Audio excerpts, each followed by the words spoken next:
control. That's what government within, programs are. within the human. Yeah, because who declares themselves the government?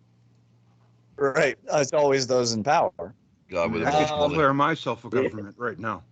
The ubiquitous religion is the religion of authority. That's the common religion between all of them. Is the one with the authority. biggest army.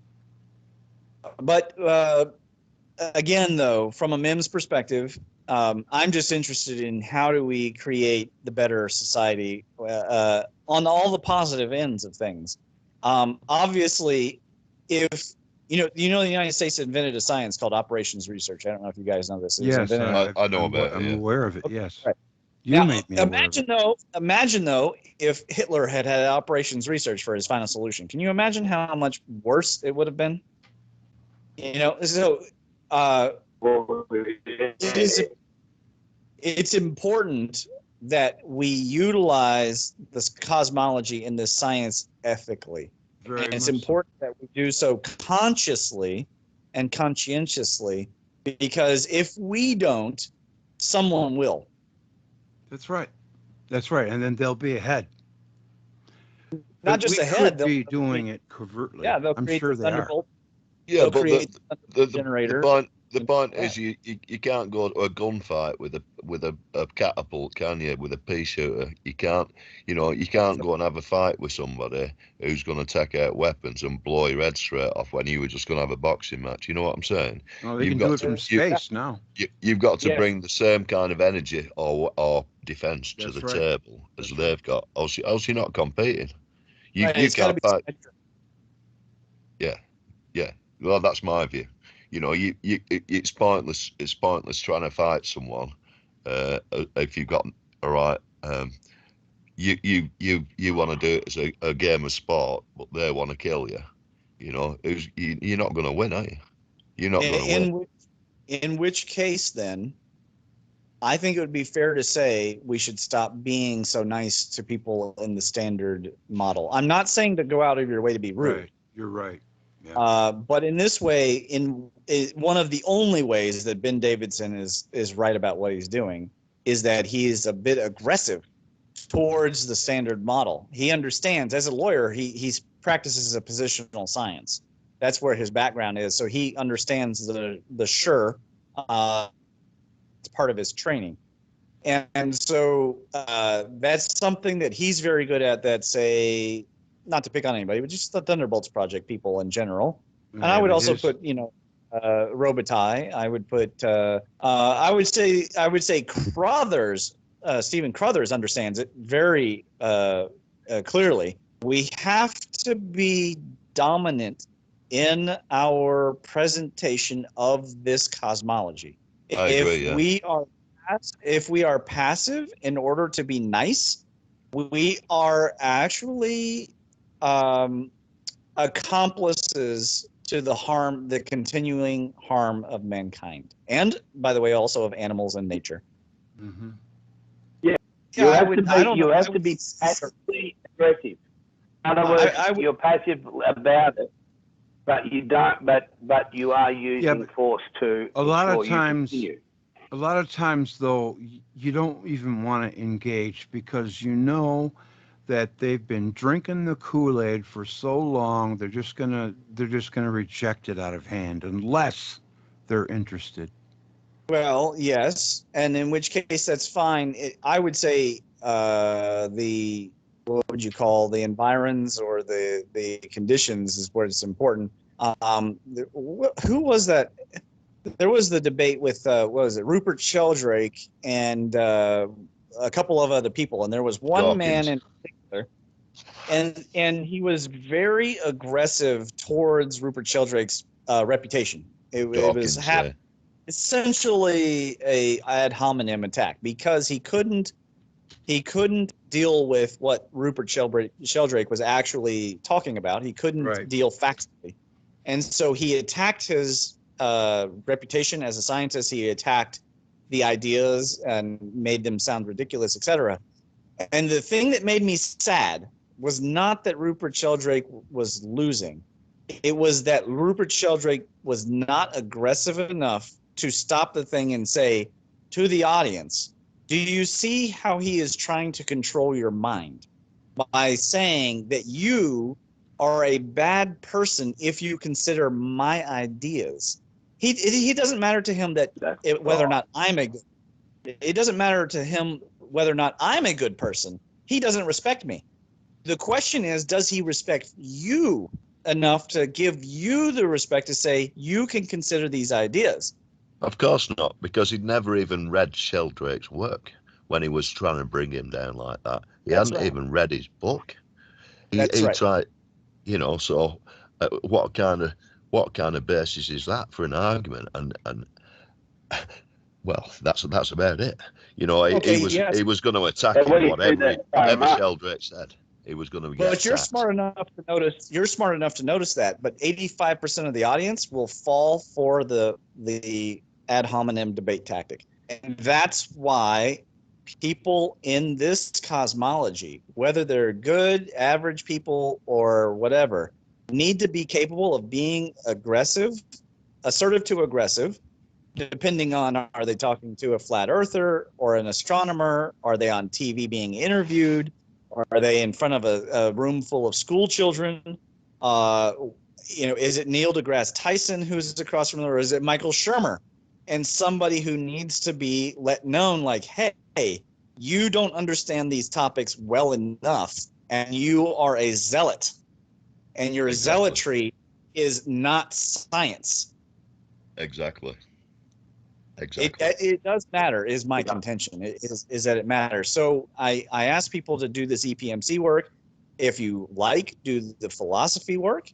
Explore MEMS with me and help find more MEMS, because it's going to make us lots of money for this cosmology. But at a minimum, care enough about the cosmology to defend it, because it actually does matter whether something comes to fruition or not. Maybe the worst thing that ever happened was Henri Poincaré dying, in like 1905, 1906. It may have been one of the worst outcomes, because then there was nobody to stop Einstein from setting up George Lemaitre's cosmology above the plasma cosmology, which had a real basis. And to this day, do you know that is one of the biggest difficulties in getting people to switch cosmologies, is they cannot imagine that there was an entire other cosmology the entire time that was based in lab fact. And then they ask you, does anyone else believe this other than you? And I say, yes, the IEEE. The Institute, and they don't even know what the IEEE is sometimes, And so you're sitting there, and then you want to tell them about the King Arthur truth, and about the Chinese, and about the Mayans, and the Rongo and all this stuff, and they cannot get there, because they have been trapped by the lies of black hole movies and Stephen Hawking. Stephen Hawking biopics. Nobel Prizes. Yes. We have to help them. They just don't know that there was an entire other cosmology, that there's an entire other timeline. Mm-hmm. I think these people are very aware of it, but they want to crush them. They want to crush all opposition. It's like this reset with the money. I mean, it's simply a matter of redistribution of wealth. Of course, it's all going upwards in this particular one, but they will crush any kind of opposition. It doesn't matter what they are, who it is. You okay? Sorry, I was talking to my son. Go ahead. Yeah. And that's why we're winding up with less and less companies in fighting for the resources, really, the world resources, because they've killed off all the small companies. Yes and no, but it's not just that. It's that one of the first MEMS that I have made a paper at. It's only a 4-page paper, people. It's called the MEMS and Sure. The Chinese studied the concept of the Sure early on. Of course, they obsessively studied it in terms of war. The Art of War being the particular #1 text, but it's not the only text that explored the concept of the Sure.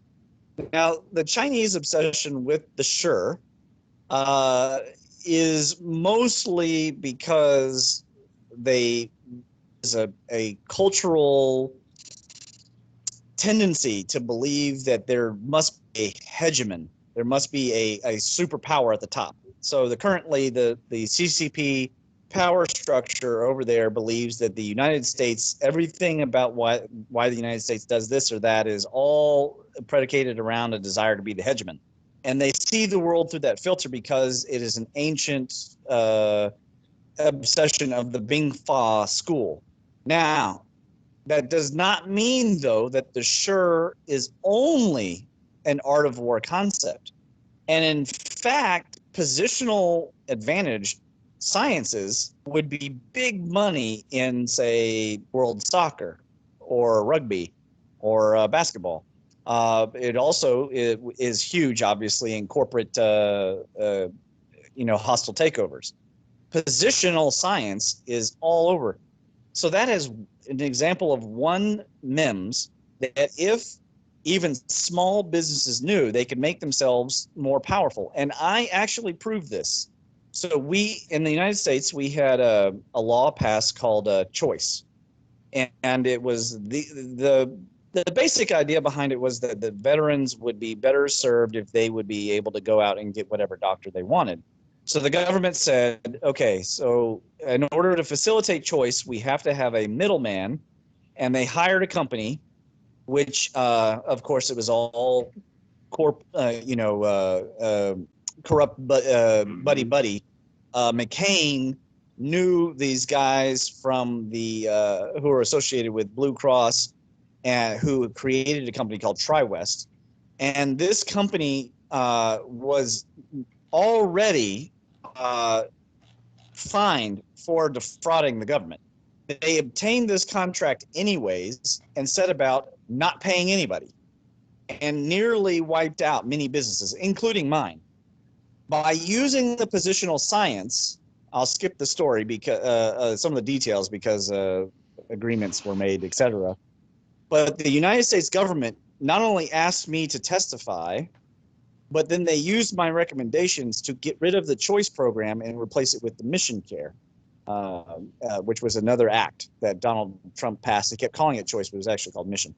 Anyways, how did I achieve that? I achieved that by using the power of numbers and spreadsheets, and I used the positional science and defeated a multi-billion-dollar company that had government contracts, that had connections to John McCain in the government. And I defeated them handily. They were afraid of me.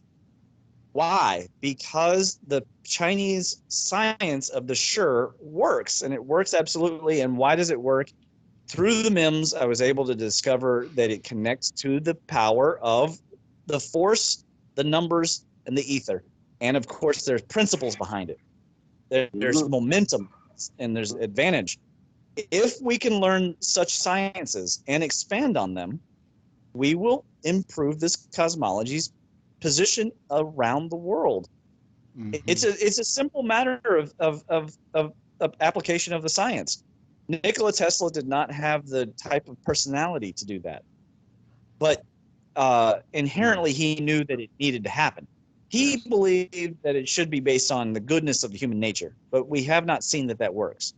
Yeah, that don't seem to come out. It doesn't seem to, but it doesn't mean though that he didn't understand in general that there should be some positional, that the force can be used in a positional manner.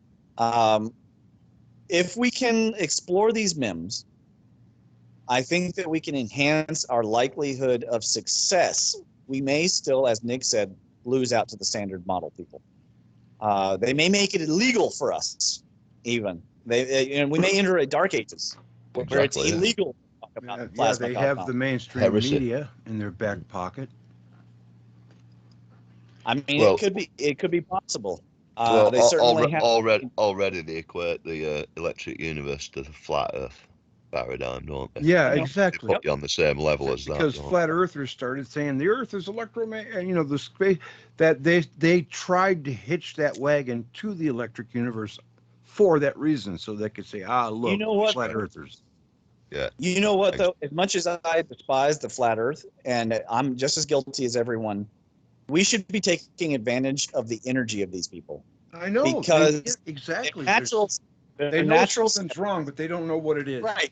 Yes, exactly. We should be educating them. It is difficult, though, to educate somebody who already thinks that they have figured out, and and then when they come to you and they tell you the Devil's Tower is a giant tree, I mean, it's hard. Mm-hmm. It's really hard to talk. The good thing about these people is they are at least critical thinkers. I mean, not necessarily good ones, but they do actually think about things. And whose fault is that they're not good thinkers? It's the fault of the standard model teaching the socialized education how to give people bad ideas, because it's easier to make workers than it is to make thinkers. Yeah, and so if we can make them aware of that, then and turn that and say, keep being a skeptic, but here's what I want you to be skeptical about. I think that would be better, because speaking of dividing up the alt stream into like 10 different camps, we're ending up with the smaller group of people, or you have Ben, who uses fear, and he makes a fear cult out of it, and sometimes he gets the audience, and sometimes he gets just basically a new nothing else to say. It's a new religious cult. Is falling. Yeah. Well, I just could think that in 100 years, the suspicious observers will be wearing cloaks, and they'll be making the special temples, and I would be more like inquisitive observers. Suspicious observers sounds a little dark. It should more like be. That's from his legal background. Observer. Yeah. I think that would be very likely. It very likely could be from his legal background, but I would say that it is adverse system. It is a useful method. I don't know if it's the right method. I would say it's probably not the right method, because it is a bit anti-science to use fear. Specifically. No doubt. It has to have an extraterrestrial stimulant, or it's not going to just stimulate it itself. There is cause and effect. Yeah, I don't know if it's extraterrestrial or not. I would say that money is certainly like an agent. Like if something passed by close, it would cause a reaction inside of the Earth that would create mountains of lava. But you're not going to just naturally have that. Something has to cause it. That's what I say. Oh, well, yeah, this is true. Yeah, Well, that's a good point, Greg. Mm-hmm. And recently it's come out, and I was listening the other day to a bloke, Lee, what's his name? Raymond, and he was talking about where the sun's going into that, no sunspots, what they call it. Yeah. Well, basically a cooling solar state. Minimum. Right. Mm-hmm. Solar minimum, that's it. Mm-hmm. And they're talking that what they're learning, I suppose, so far is usually a solar minimum will go down to a certain level and last about 40 to 50 years, where they're talking the one that's coming will only be about 5 years, but it will be at the lowest level in 200,000 years, and what will be the consequences of that. And that's where we get back to when I said to you last time we spoke, my belief is with the younger dryers, and the more I listen and look at it, and I think I said to Wadusta the other night, down in the South Arctic, you have a lot of ice sheets breaking off, and they're blaming it on climate warming. Well, my thing would be the easiest way to break them off would be heating them underneath, not on top. And I still think the big changes are going to be from within the planet, and you get the hot spots like you said to me, and I've said to a few I work with, and that was there's rock Uluru, was that created through a thunderbolt? What's a thunderbolt? Well, that's basically when you get a massive power surge. Yes, and what you said last time, Ramon, when we were talking about around Kentucky and up in them areas. And did you end up going away camping, by the way? Yes, we did. I did end up going to the Garden of the Gods again and camping up that way, and got measurements. I haven't produced any paper about the vertices. I don't. Man, that sounds like I fun, don't think man. that. I don't think camping. I don't think that the platform is going to turn out to be a Jovian. But until I take the data, the numbers, and put it in and analyze it and compare it with the Jovian octagon that we know are on the North Pole of Jupiter and at the Hopewell site, I don't know that I can prove anything. I did get more pictures of some of the electrogeology, but I didn't spend a ton of time there doing that because I've already done it. And I definitely think people should review those trip reports, the Culvertown trip report and the Pebble Beach. The Pebble Beach one is the one that has the Garden of the Gods photos in it. Now, yes, I did get that done. I just want to ask real quick. There's a couple of things I want to ask you before we get off. I wanted to say, okay, what caused rock, and why are there different types?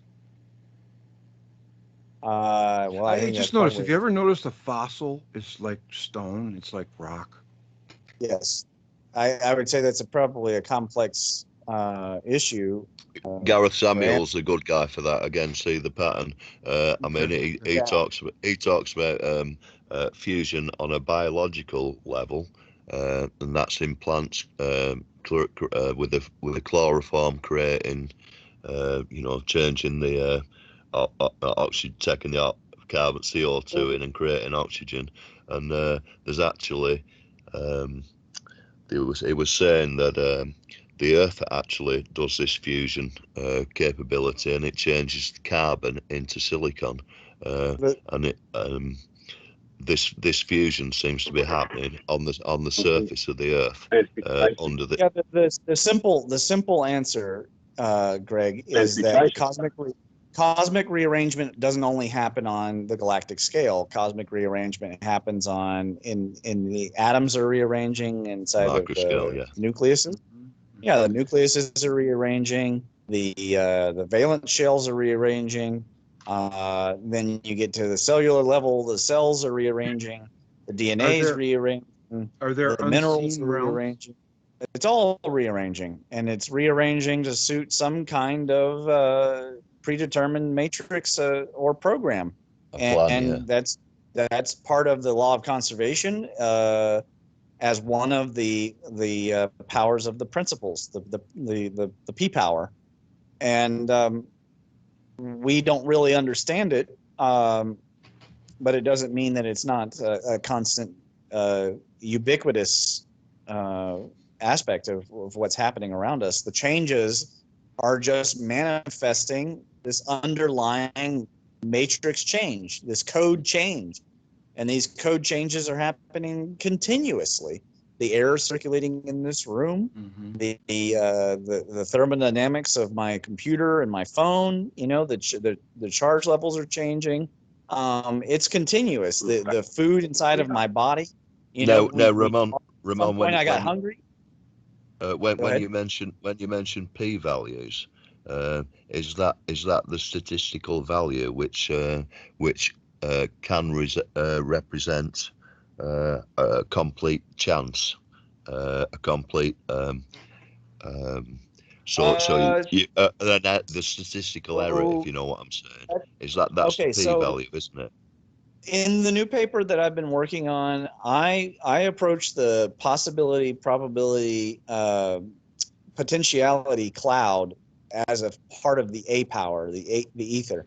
However, if you look at the diagram, if you look at the Wuxing diagram and you compare it with the big G, the implication is that the P power is controlled or controls the A power, and nestled between them is the N power, which is numbers.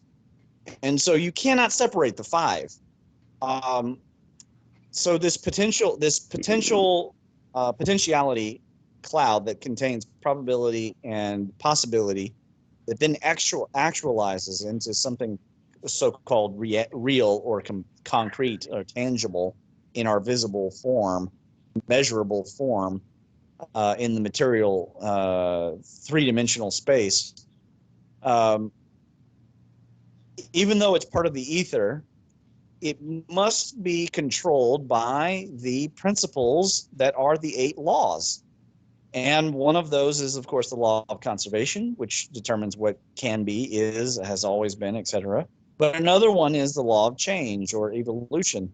And so the interaction of wind and mountain is going to necessarily change the other of the 8 laws and what is actualized, particularly, of course, through the law of causality, but not only. I mean, there's the law of resonance, which is going to determine whether that thing that causes either kept in its separate form, or if it tries to, when the bridge achieves resonance and it is so-called destroyed, actually the bridge is trying to ascend into a higher state of energy, and so is thereby destroyed. But getting into the particular vibrations and how things rotate, it gets really complex, and those sciences, the sub-sciences that correspond to those different laws, can absolutely take up an entire lifetime. So, like Newton. Hold on. 10 questions. Go ahead. I want to just make the point that Newton. Go ahead. Newton had several different mystical studies, but the most concrete of his if you discount calculus and all that, is the mathematics that he was working on, is optics. And optics is one of those, like, now we know at least this much, that it is vibrational and that it is energetic, and that there is a measurement of the amount of energy and temperature that is related, and that it led to a vastly important science called spectroscopy. It's unfortunate that the spectroscopy was discovered before the atomic model, but it's just the way it happened. And probably it happened because he was working on optics so early in the scientific history. Now, here's the question. Why did his study of optics lead to so much better results than some of his other mystical studies? And yet we still don't know hardly at all why it works. I mean, we really don't understand light. We understand light, but we really don't understand light. And yet it is everywhere. Everything we're doing is related to this electromotive force going around and forms, and every time it is just frequency differences, and yet completely different. X-rays are completely different than radio waves, completely different microwaves, completely different than visible light. It's a huge issue. Huge. And Isaac Newton spent an entire lifetime on just that portion of the law of vibration. And he didn't even know he was studying the law of vibration when he did it. He's most known for his work on the law of causality. Now, tell me. Yeah. Tell me. Is that spin? No, he didn't know about spin. He didn't know anything about spin. Spin and spin in terms of chemistry is not necessarily a law of rotation thing, by the way. But at any rate, you could. It's maybe like the interaction between the law of vibration and the law of rotation. It's kind of hard to decide. It mostly seems to be the law of polarity, but anyways. Yeah, my idea of polarity, positive and negative, would be one is spinning in one direction, the other one is spinning in the other direction. Therefore, opposites would attract, and the same spin would repel each other. Is that a fair assessment? Well, the 8 laws are all one law. They are only appearing different. They're all one law. They're all one principle, and that one principle is the UAF, is the PIM, is the power of numbers, is the consciousness. There are many cosmologists who now just think the proton is the fundamental particle. There isn't even an electron. That's basically a wave. Funny. And so they say the proton's the fundamental one. Pyroton. It's a fire. Yeah. But yeah, I mean, even gravity, they say, is, some people say it's just the reactive force from Dipole magnetic effect. Yeah, but the reactive one, like every action's got an equal and opposite reaction, and when light hits something, gravity is kind of created. That's light is plasma, correct? No. No, light is an electrical connection. It is a circuit. So it's not a plasma. But no, it's not a plasma. But again, though, our obsession with dividing it leads to bad ideas, like that photons are real particles. That kind of issue. And my main contention would be that optics is not a dead science, but it is not exactly getting the best and the brightest students. You know what I mean? Like, it's not. Plasma is way more exciting, and it doesn't get hardly nearly, because so many of the students go into dark matter and all this kind of stuff. Isn't it a first state of matter? It is the primary state, yes. Yes, it is. Yeah. But my point is, optics is a worthy mystical study that has been around. It has a very excellent pedigree, and would yield untold riches. But because we think that we've actually figured it out already, it's become kind of dead. And yet, look at how many great things have been happening in light in the last 20 years. The study of light has really, and the only thing holding it back currently is still the adherence to this idea of light is a particle that is also a wave, which is of course a really bad idea. But it is, if there's young people listening who are like, what kind of science should I go into? I'm going to become a physicist. Oh, should I do Bose-Einstein condensates or crystal plasmas or ultra cold plasmas? Okay, yeah, those are good ideas. But you want to make some money, go into optics. It is only going to become more profound in the next 50 years. And that's because we have clearly reached some kind of wall, some kind of asymptote. And we know we've done that because, well, we've become obsessed with the opposite and creating light that doesn't shine, and dark universes and all this kind of bullshit. When people start really grasping that occasionally the spongy counter space creates a particle and antiparticle that appears out of nowhere and disappears when they can recombine, and then they want to study that spongy counter space, ultimately the only way we are going to study the spongy counter space is with light. Is that what you're calling an unseen realm, counter space? You could say it that way. Is there an astral plane? It's whatever is absorbing our chaos and creating order again. On its side, its direction of everything descending into chaos is, for us, the creation of order. Can two universes occupy the same space but be in different realms? Well, that's a different mathematical question, but this is not necessarily a different universe. It's just the rest of the filling, right? It's the flip side of it. Yeah, it's just the flip side of everything. I see. Mm-hmm. It's something we know is there because of the law of polarity. We actually don't see it, but we know it's there because of the law of polarity, and not because we need it in order to define how galaxies move and all that. No, we don't need it for that. We need it because otherwise we cannot explain the cosmic rearrangement, the infiniteness, and why entropy can continue to increase in our living universe.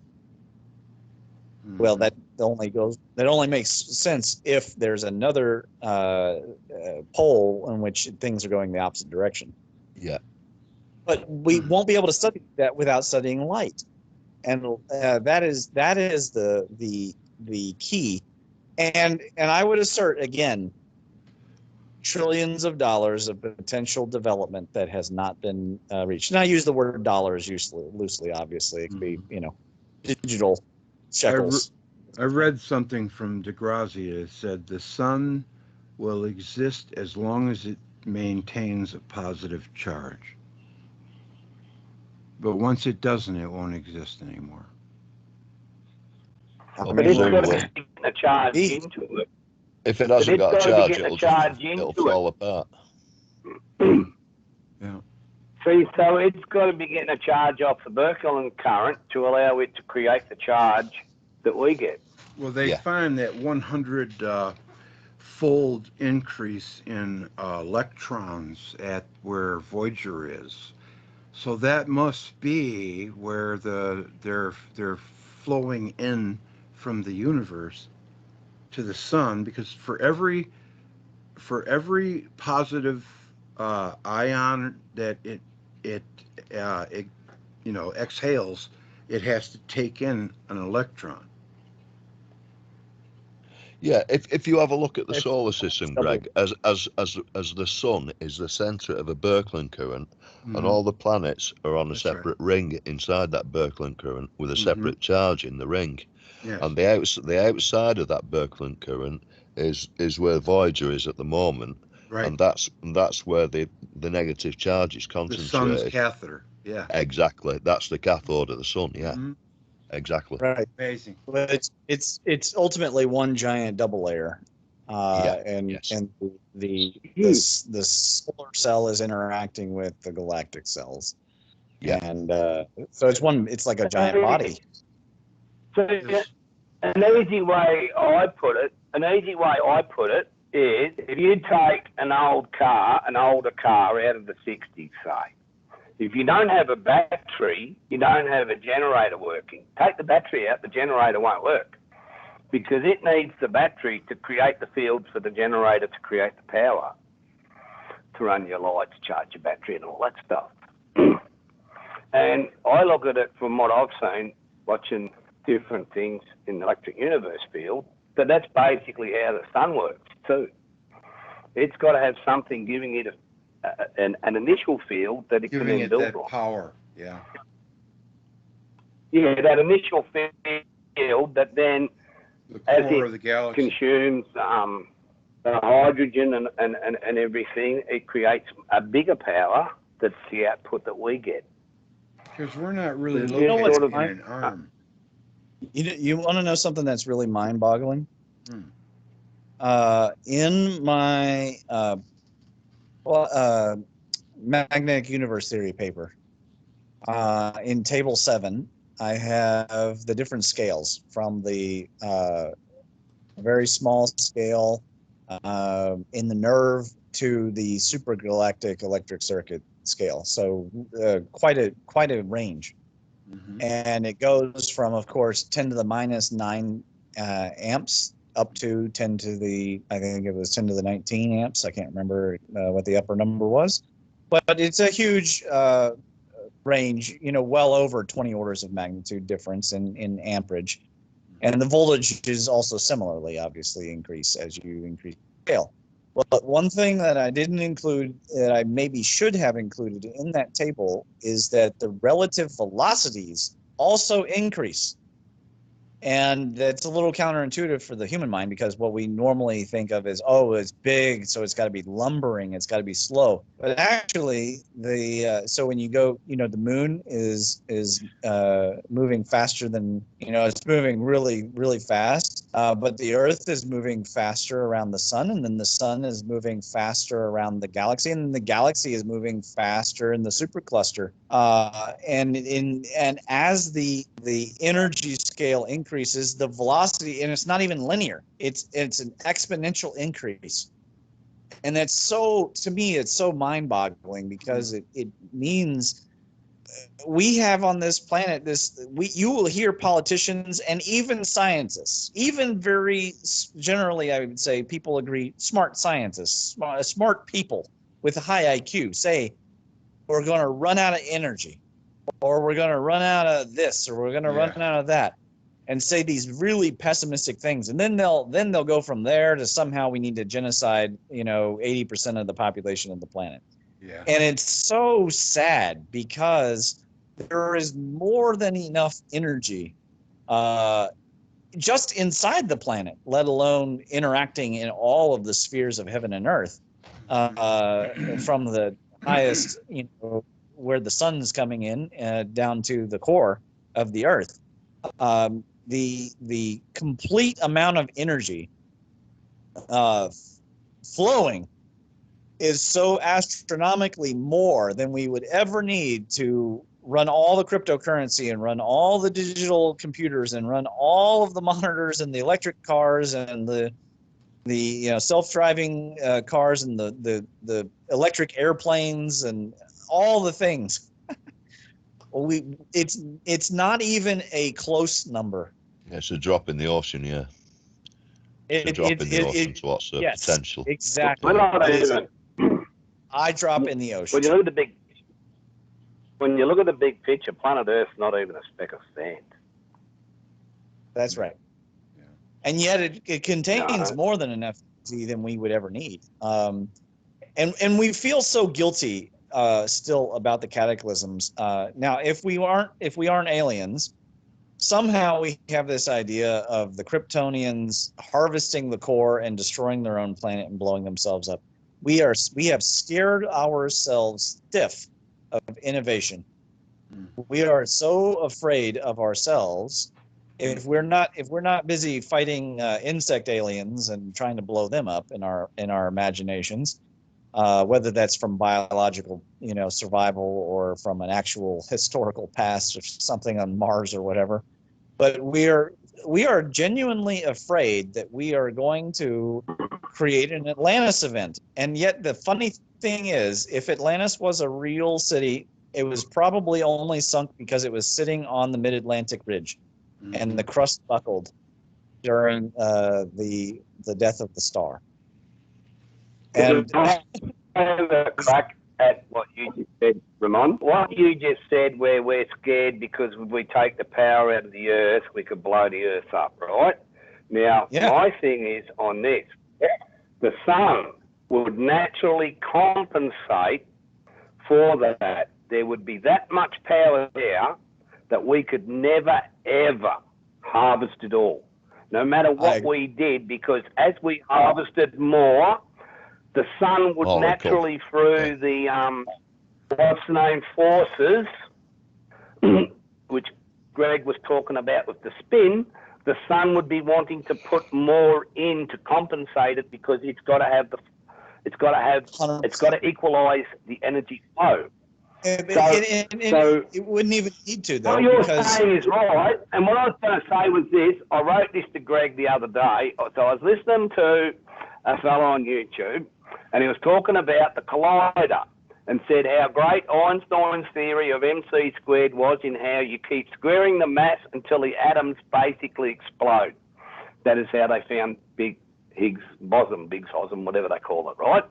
One flaw I seen in it is the amount of energy that you require to allow this to happen would be too great in a natural universe.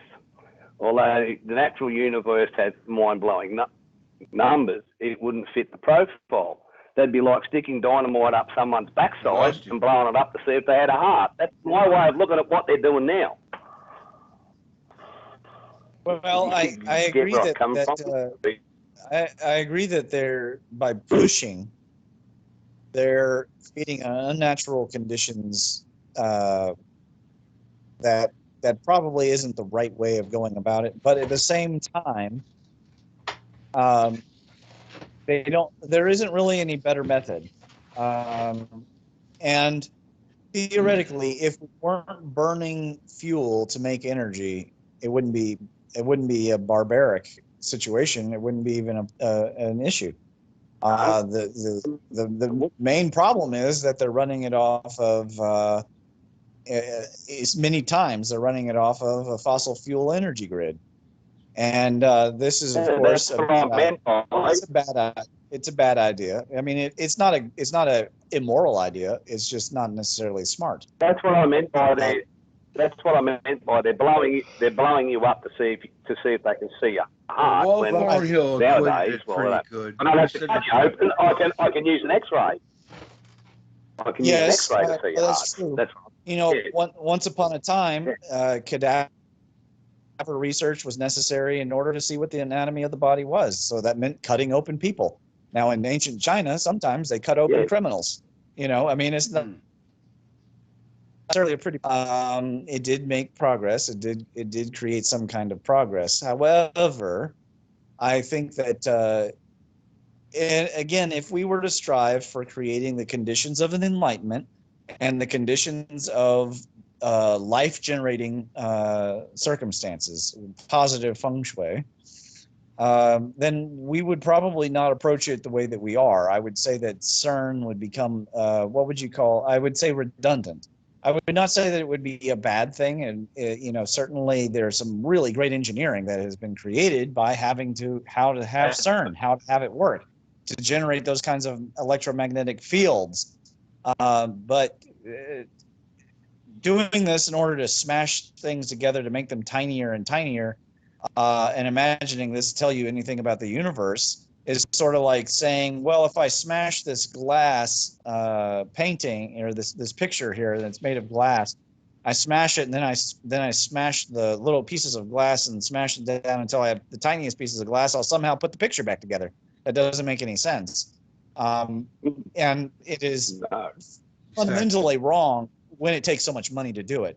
It would be another thing, though, if it was just naturally done. Like if every home had a particle accelerator on the top, and the particle accelerator on the roof was run by solar generation, and it was connected to a computer, and all these computers were edge computing together, like SETI, running kind of distributed network computing, and it was all everybody's house was doing particle physics.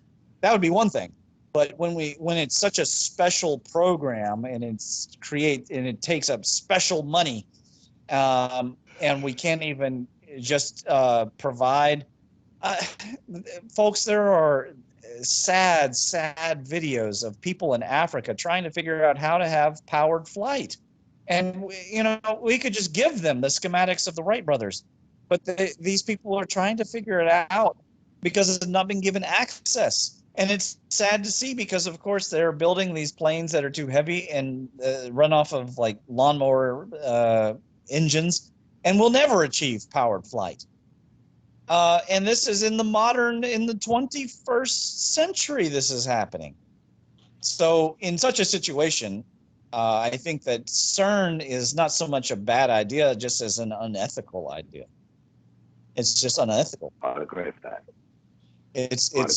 I wouldn't call it evil, but I would say, like you said before, it's like you said earlier on, you've got 2 or 3 nations that are really consuming massive, and then you've got so many others that are battling to have basic things such as electricity. Yes, simple MEMS. One of the simplest MEMS of all time is indoor plumbing. We know that indoor plumbing is a huge deal for preventing disease, and yet we can't get one of the world's largest countries, India, to have complete indoor plumbing for all the children that are there. It's sad. They don't use toilets. There aren't any toilets in India. You know, there It's might be really something sad. Mumbai. They don't have toilets there. And That's most terrible. more than That's half of terrible. more than half of the kids there are exposed to fecal oral contaminations. Ugh. And these are not necessarily ignorant people. It's just, where have we prioritized as a species the application of the force and the power of the numbers? Dunkin' And Donuts again. where are these MIMs really being used? I'm not against Jeff Bezos or Elon Musk or any of these billionaires achieving their dreams of being able to create on the fly and go to space and make themselves feel cool. I'm glad that they can do it. The issue that I have is that it's so few people are doing it, right? Because they have all this power that's flowing only to them, and that there should be more capital flow happening all over the place. It will work better if it is decentralized and if the MIMS are set up completely and not just by and I'll go and I'll accomplish this, and if I convince the bankers, and then I get the funding, and then if I don't happen to commit fraud or ruin the company by being super. I heard of one company. I actually interviewed this guy to be a vendor for my company, and he had been hired out of a really large company. I can't remember if it was 3M or Ashland Oil or something like that. And he went to work for this startup company that was involved in like marijuana and hemp oil and that kind of thing, and cannabis basically. And so this was going to be terrible in a company like that. It was going to be a conglomerate, though. It was going to be so they had big money. They had hundreds of millions of dollars. I'd put no. And the whole company went bankrupt because as soon as they got all of this influx of money, all the executives started buying company cars and spending all. Basically, they totally ruined the company. Yeah. Yep. Yeah. So it failed. It failed, and they sold off the assets to another hemp company. And and you just think a dime in the dollar. It was a good idea that went south because of human nature. And again, we don't understand the causes and conditions, and the force is going to punish us so long as we do not. We're going on 4 hours, guys. I guess we should wrap this up. I am enjoying it immensely. We'll have to do it again. Before we do go, I want, because I know you have so much to talk about, and your mind is just, I don't know, it's just brilliant, man. One of the things, talking about genius, mind-boggling genius, Tesla creating neon lights. You know how that came about, right? Edison told him that to light the World's Fair, he couldn't use his light bulbs, so he invented his own light bulb, the plasma, the neon lights. That's mind-boggling that someone could do that, and obviously he had a time limit. There's something that you wrote here, Ramon. You have this little like domain, then kingdom, phylum, class, order, family, genus, and species. Underneath it, you got interesting, these as well as God all start with G. What do you mean by that? I think I'm just referring to. It's just a little side note to say that somehow the letter G, yes, it keeps coming up, and the same thing I found with the letter E. It's my favorite.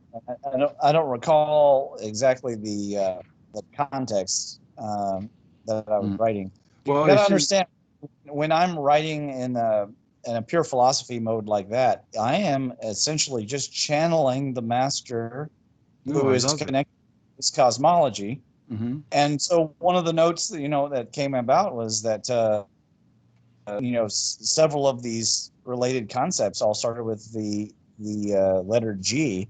Yes, it's and great. that might be an emergent property. It might be nothing. It might be complete, coincidence, which is why it's just a footnote and not an axiom or a hypothesis. I enjoy reading footnotes almost more than the text. Matthew 13:12 and 25:29. What is there? What is that about? Well, what's the footnote? What's the footnote above? I can't remember. Interesting. These all as well as God start with G, and then you got Matthew cited, and then you right below that on number 20. This was not done without help of the divine, which again, at a minimum, is the great circulating web of energy, which we all partake. I love that. I'd have to see what the context was, but it's page 5 of your paper. Yeah, I don't have it open. The citation of Matthew there is referring some kind of direct, some kind of actual quote out of Matthew. That's different. That's the difference between it and something. Okay. So there's footnotes that are just me, making a comment, and then there's actual citations happening. Yeah, I like this. About the circulating web of energy. It was quite likely mediated by consciousness greater than his own, but at least his own higher self was involved. The jury is out on if one's higher self is divine or merely an ideal we all know subconsciously and imposed upon one another, justice, fairness, like subjective consciousness, right? I go for divine. Is that what you mean? Yeah, I mean, it's all going to depend on what your intentions are and what, again, it's all that matrix with the parentheses, which the context in which the parentheses make it true or false. Yeah. I'm not saying that there are, somewhere. However, you're breaking up. It's big, so you're all. I can't understand you. You're gonna have to say that again. Nope, it's not any better. You're garbly. What's going on? Is your phone dying? No. I think Ramon's gone, hasn't he? Well, he's still here, but he's just barely. I can barely hear you. I just hear like, oh. Are you there, Ramon? I think he's gone, guys. Are you there, Andy? It's just you and me, Adusa? Yeah. Well, that's cool. Well, that was a good conversation. Hang on, Greg.